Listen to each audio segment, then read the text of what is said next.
Why did Riot make their upcoming fighting game 2XKO a tag fighter? Until just recently, I think it would have been a fair question to ask. But now that we've all seen Braum, it's all starting to make a bit more sense. Braum time!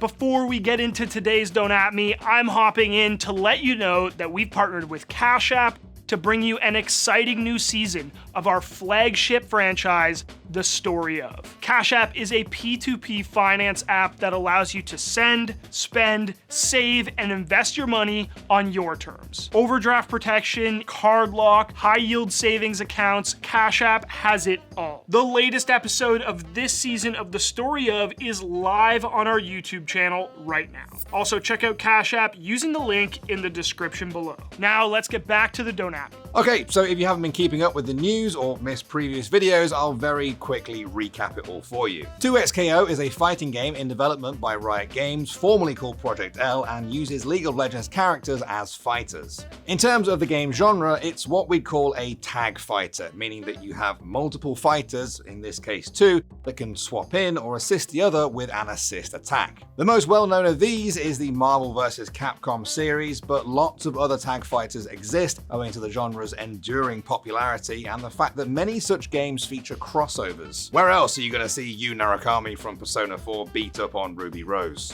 Notably, 2XKO lets you duo with another person if you want, with each of you controlling one character. We also know the game is slated to have a free-to-play model, maybe similar to League. We don't have a firm release date yet. It will be playable at EVO next weekend though, so if you're at the world's biggest fighting game tournament, you can try it for yourself. So far, Ari, Echo, Darius, Yasuo, and Illaoi have been playable in demos, and we've seen footage of Katarina and Jinx as well. And yes, if you're thinking they've mostly just announced popular champions, I'd say you're right. With that out of the way, let's talk about Braum. Now, each of those other fighters had cool looking moves and unique mechanics, but I feel Braum is the first that shows a lot of the game's potential. That's because a major feature of his design is his ability to protect assist attacks or even tag-ins. He can also freeze enemies, making it easy to start a combo. That's also how he works in League. He can protect allies or enable kills by using his kit. It seems simple, but it's not always easy to capture that essence in games like this. Characters often become popular for both being a good assist and for being good while you're actually playing them. Sometimes a character in a tag fighter really needs to have their assist partner alive to be dangerous, and that seems to also be the case with Braum. Stand Behind Me is a powerful tool,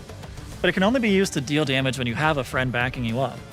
Once Braum is down a teammate, he has to take riskier swings to stay in the fight.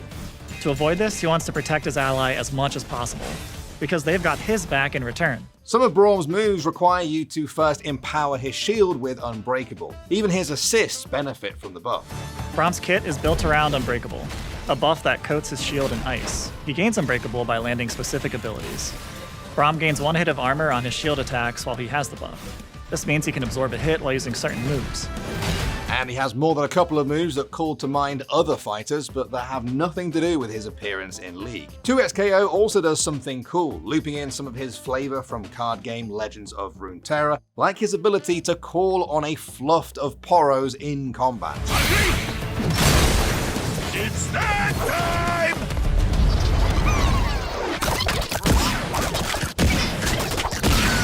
Good friend! So what does this all add up to? Well, Braum is an assist-reliant character that has a critical core mechanic in Unbreakable. He defends allies and enables them. From where I'm standing, it seems like this champion could be a great entry point into this game for new players, whether playing him or playing alongside him. That's because he's designed specifically for this kind of game, with some accompanying drawbacks like speed. Until we saw Braum's design, I think it was an open question as to how exactly the game would mirror champions from League. After all, basically all of the champions we've seen so far, regardless of lane, fit pretty neatly into carry or bruiser territory. They do damage, which fits more naturally than a tank or support in a fighting game. In 2XKO, Braum obviously does more damage than he does in League.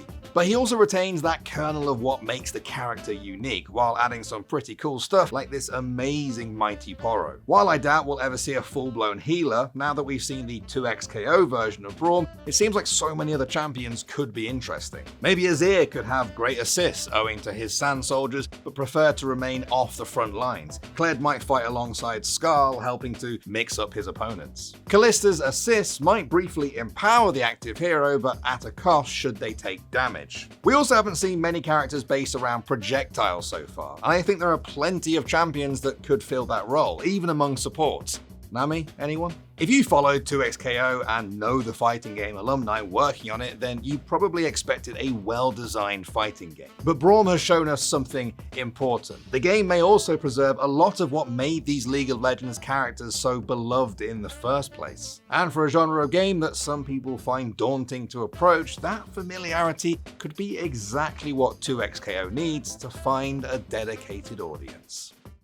Hey guys, thanks so much to every one of you who has been tuning in to watch this brand new season of The Story Of presented by Cash App. It's because of partners like Cash App that we're able to bring you bigger and better content every year. And with their help, we've been able to make this season of Story Of better than ever. So if you got a second, do us a favor and fill out the quick survey down in the comments below. It takes a couple of minutes and helps us a ton to keep making content like The Story Of. See you next Saturday for the next episode.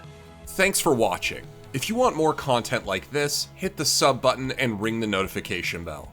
For unique bite-sized videos you won't find anywhere else, hit us up on our Twitter, Instagram, Facebook, and TikTok.